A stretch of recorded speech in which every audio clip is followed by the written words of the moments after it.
Everyone, my name is Taylor Sparks. I'm the editor-in-chief at IMMI. Let's talk about a brand new paper. This is a reduced order model for crystal plasticity simulations, right? This comes to us from Sandia National Laboratory from lead author Tran. Now, if you're familiar with our journal, then you're probably already familiar with the crystal plasticity finite element method. After all, it's sort of the leading best-in-class way of simulating the deformation of polycrystalline materials. And it does so by including quite a bit of physics into its crystal deformation process. But it comes at a cost, a big computational cost. It's slow, it takes a lot of resources. And that's mainly because of two reasons. First off, because it's built on the finite element method, you have to have a mesh, and that mesh has to approximate the microstructure that you care about. Well, what if the thing you care about are really small, like grain boundaries? Well, that means the mesh has to get really small. So very quickly, this can get to sort of millions of degrees of freedom to worry about. The second thing we have to worry about is because this is a constitutive model where we're taking into account materials sort of internal state variables.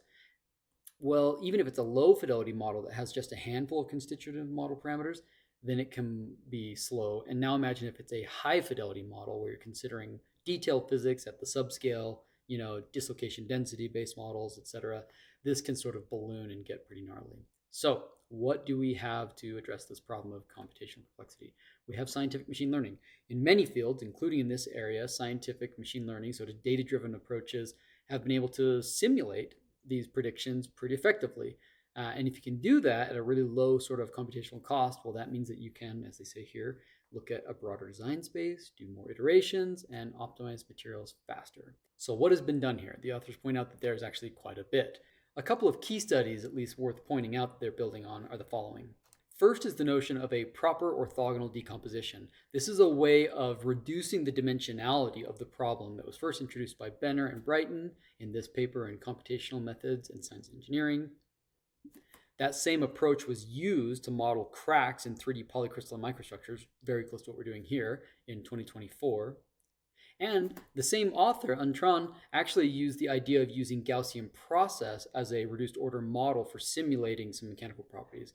Essentially, what they're going to do here in the method is they're going to try and actually model the 3 full field local states around a void in a material. So equivalent plastic strain, the von Mises stress, and the stress triaxiality, right?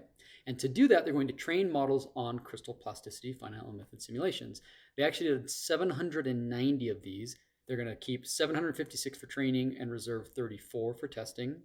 They're going to use singular value decomposition, which is similar to principal component analysis, to pull out their POD coefficients, right? Proper orthogonal decomposition.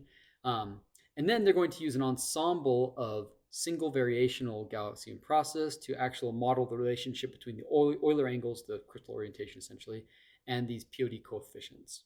So they go about generating data. Here's an example of a void in a single crystal material of aluminum in this case. Okay, the steps are going to be as follows then. Step 1, they're going to construct a reduced basis. Step 2 will be to compute these POD coefficients. 3 will then be to predict the POD coefficients for their unseen parameters. They're going to do that with their sparse variational Gaussian process. And then finally, to reconstruct your state solution using the global POD basis and the predicted POD coefficients. Here you see their training data. What you're seeing here is basically the Euler angles and where the data points were taken from for their original data they trained from. And then here you see the testing data taken from a pretty broad swath of the available Euler angles. So they think this is going to generalize well if we can capture these. And then comes the results. On the left, you see what the true crystal plasticity finite element method reported. And on the right, you see the reduced order model. And they agree pretty darn well, right? That's for the von Mises stress, but you see the same thing for the strain, and the stress triaxiality is just really good agreement. Something I appreciate is actually do a comparison of the computational cost of this reduced order model and the crystal plasticity finite element method, showing that it reduces the cost by about 160x. So take a look at it yourself in the latest issue of IMMI.